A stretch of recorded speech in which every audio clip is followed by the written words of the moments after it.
couple of years ago, I think it was 2009, Hamish might correct me if wrong. We were contacted by one of our potential breeder that was setting up an operation in Israel.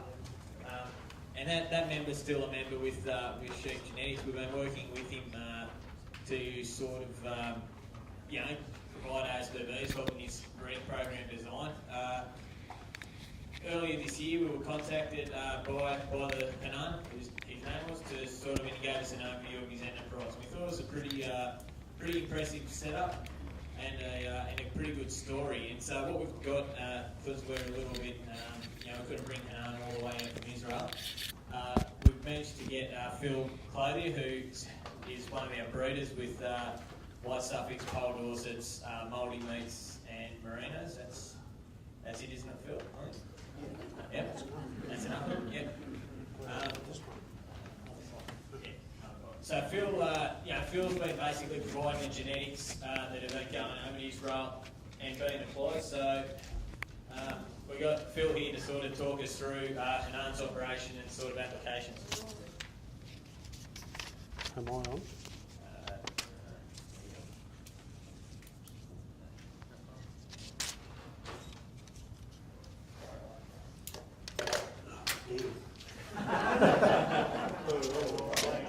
You're on, Phil. Yeah. I've dropped the batteries out on.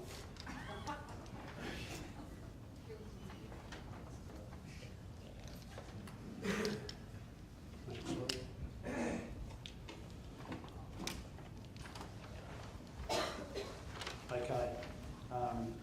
Thanks, John, for demonstrating that I'm technically insolvent on my property, I think, with your discussion on benchmarking. I am a benchmarker with Homes Attacker actually, so I'm pleased to have him put up that information. Now, who would have thought Israel was a sheep production property or country? I certainly didn't until Hanan approached us back in 2009. I did a bit of searching on the internet to see just how many sheep Israel do run, and it's less than 500,000, so it's not a very big flock. And the other thing I'd say is all of this information I'm going to give you today is just from personal communication. I've never actually been to Israel, so it's not quite the same as having been there.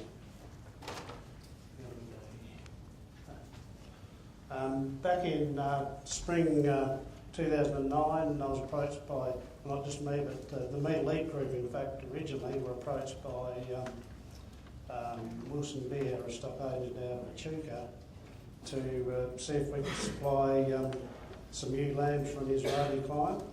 It happened to be Hanan Spicer. He was after around about 500 or thereabouts ewe lambs to take to Israel to set up an intensive venture that he planned to embark on. A little bit about Hanan, I don't know a great deal about him, but he had never been a sheep farmer before this, so I don't know what triggered him into wanting to do it, but anyway, he did. So he came across, well, the other good thing about Hanan was that he actually understood what ASBVs were. I've had numbers of different importers come onto the property, and the only thing they tend to look for is something that's enormously well fed, good looking, and has a pedigree. But at least Hanan understood what ASBVs were, and he had two breeding values that he particularly targeted, and that was weaning weight and muscle. He didn't have any restrictions on birth weight nor fat, and so his weaning weight, his target weaning weight at the time was plus 10, but at that particular point in time, in 2009, I think plus 10 was about in the top 1%, so it was almost impossible for him to achieve that, but that was his target. and so I think he went with mainly sort of 7.5 and upward. But still got him into the top 10%, actually the top 3% of that. And on fat, he was targeting +2, which was in about the top 10% at the time. So he got, I think with the animals he took, he ended up with being in the top 30% for muscle.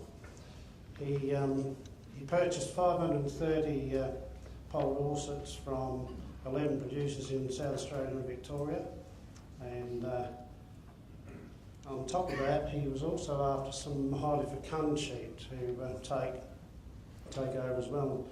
And as I bred multi-meats, which carry the Barilla gene, he approached me for those, and he took another. He took 2 multi-meat ewes and five rams, and those animals have been DNA tested to carry 2 copies of the Barilla gene. Perhaps I should just explain the Barilla gene and its effect.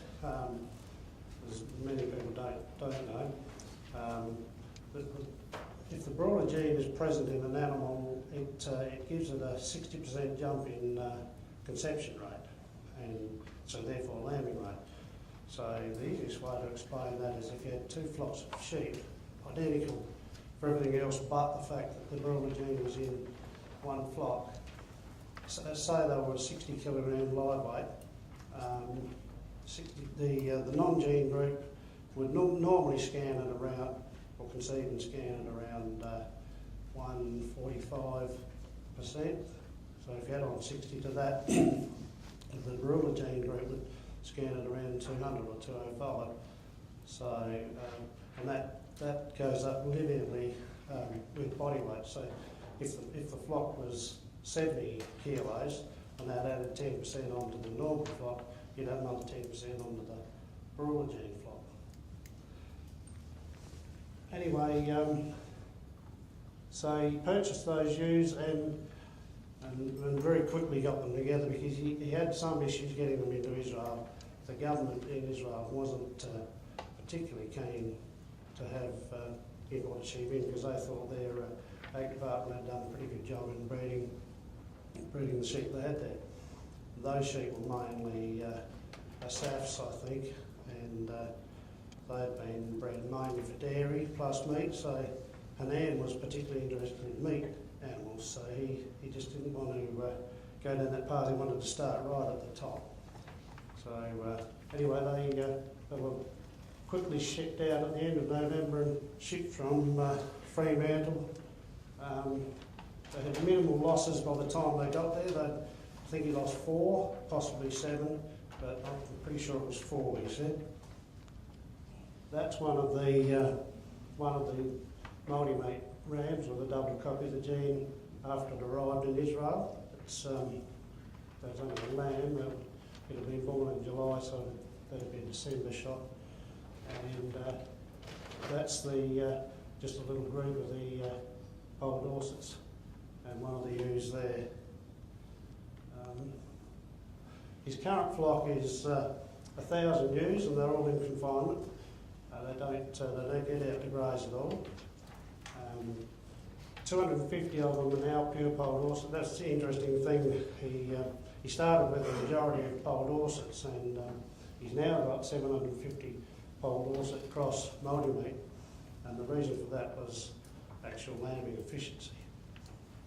He felt he wasn't getting enough lambs from his pure polled Orsets, but he retained 250 pure ones, which, as Luke says, he's entering that data onto the data set and keeping the elites of that going.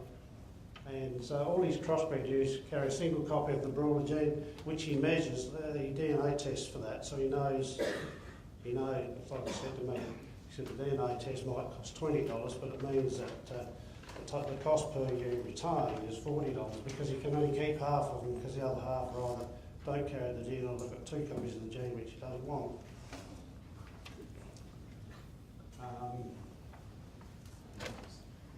As I said, the measured data is analysed by sheep genetics. One other factor, wait a minute, mating and breeding. He divides the ewes into 12 groups.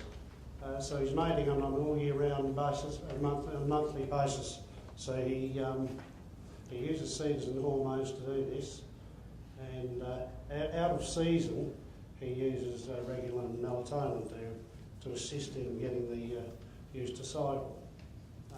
And that was one of the other things he said to me, was that he thought Pole Worsip was non-seasonal, but he found out that it wasn't quite as non-seasonal as he originally thought, so he still has to use regular melatonin. To get the lambing over in a short time, he pulls the seeders on days 11, 12 and 13, and he introduces the rams 24 hours after seeder removal, and that ensures that he'll have a lambing period for just 1 week. So his workers only have to be there in that, well, not there all the time, but they've only got to monitor the ewes for 1 week. And any ewe not successful in conceiving and lambing is culled straight out. The ewes have 24-hour surveillance, and they lamb over a week in individual pens.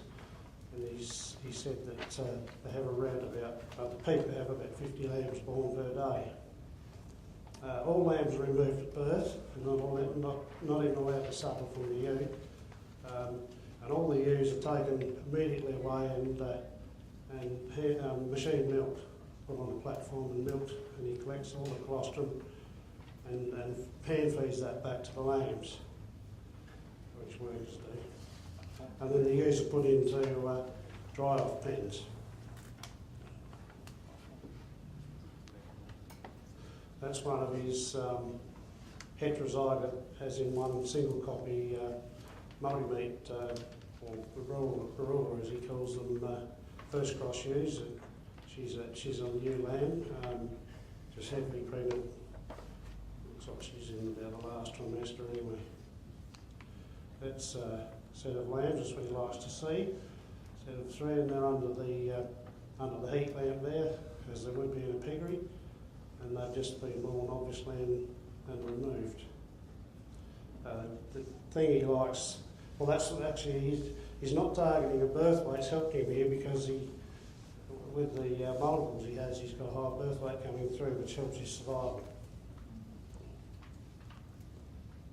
And the lambs, the newborns are fed a litre of colostrum at 4-hourly intervals over the first 24 hours.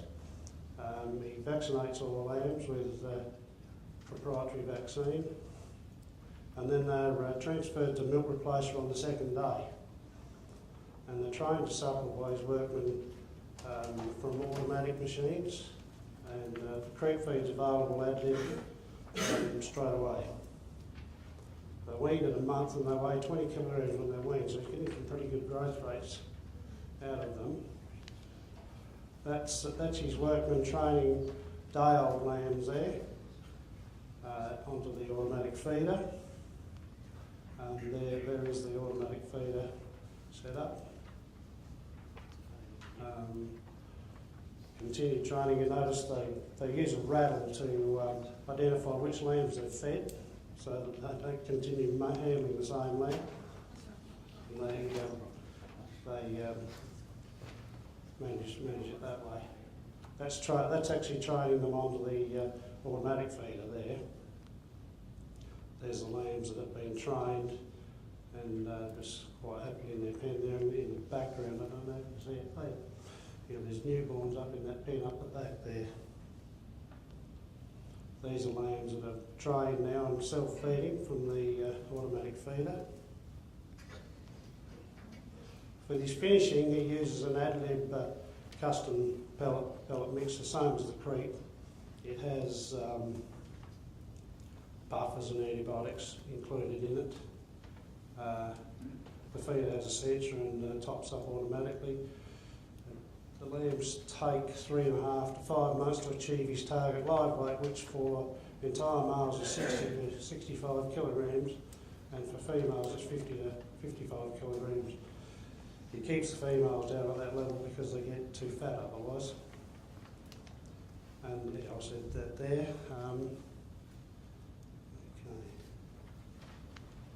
There we go. That's my finisher lambs there. With his ewes, he feeds them a TMR in bunkers or troughing. It's mixed on farm in a feed wagon, and it's a mixture of clover hay, wheat straw, urea, grain, and vitamins and minerals. No, I don't know the exact mix, but the interesting one there is the urea.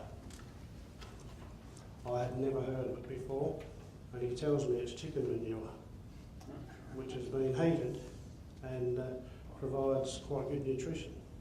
It's been heat treated. We wouldn't be allowed to use it in this country, but they can in Israel, obviously. So he said once he brought that into the mix, that cut his feed bill by $10,000 a month, because the urea costs him $60 a tonne, and the like grain is $600 a tonne. So quite interesting. There's his feed mixer. You can see the little conveyor on the bottom there that delivers it into the bunker. Ewes feeding in the bunker, and another shot of the ewes there. You see out in the background, you can see why they're probably not grazing it out there. There's not much there, and that's another shot of the area that he houses them in. And labour, he's got 2 full-time employees. They're Thai nationals, and he tells me that, tongue-in-cheek I think, that they sleep most of the time, but he still pays them $3,000 a month. They're very busy obviously during the actual lambing cycles, and the remaining time is spent mixing, feeding, animal health and honey preparation, etc. Production summary, right. This is the nuts and bolts of it, which is pretty amazing stuff. So he started out with elite Australian genetics, and he's weaning 3.3 lambs a year, a PU per year, which gives him a total production from his 1,000 ewes of around about 3,200 lambs annually. The PD side lamb, well that's the Polydor side lamb's average growth rate is 500 grams a day. That's what he told me, and that sounds fantastic to me. And his broiler side lambs are averaging 470 grams a day. And the feed conversion ratio for the males of the entire lambs is 3.25 to 1, which is outstanding stuff. And even for the females, he's on 3.75 to 1. He's confident that that's as high as it gets worldwide, and he's extremely happy with his Australian genetics. So what that demonstrates is that ASPVs have worked as we expect them to. One more shot here. That's a shot of a lamb chops, and you can see the fullness of the muscle there. And as the Department of Ag and other producers in Israel have said to me, he's got more like a pork production unit than a lamb production unit. So, and the thing that drives it all is that he gets $9 a kilogram live weight, $540 a 60 kilo lamb. That is unreal. No free trade? Oh, that's but anyway, that's it for me, mate. Thanks, Phil. That's when you meet Phil.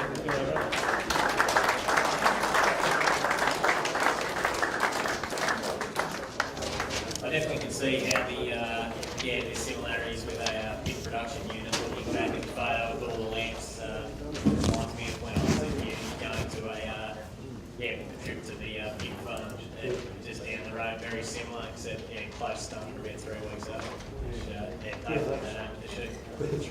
Any questions, guys, for Phil? We'll go just down to Rob and then across to Brad. Tom. Phil, would you ask him how the economics of that compares with if he was running a piggery? No, I haven't. Maybe sometime do it, because I presume the feed's cheaper. Yeah. Brad? Thanks, Phil. I was just wondering those growth rates. Great Lawns of New South Wales Steve White. I was just wondering his growth rates. Is that a growth rate from weaning to slaughter, or is that from birth to slaughter, about 500 grams a day? No, from my calculations, that's from weaning to slaughter. Yeah.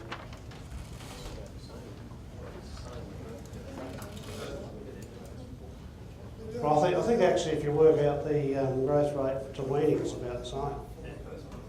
Yeah.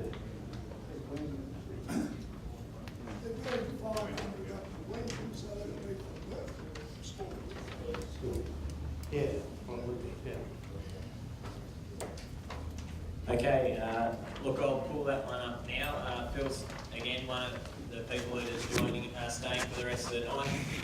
It's extremely difficult, when you don't present day on day or for a job to do it. It's even harder when you've got to present someone else's material. So if you could just put your hands together again for Phil.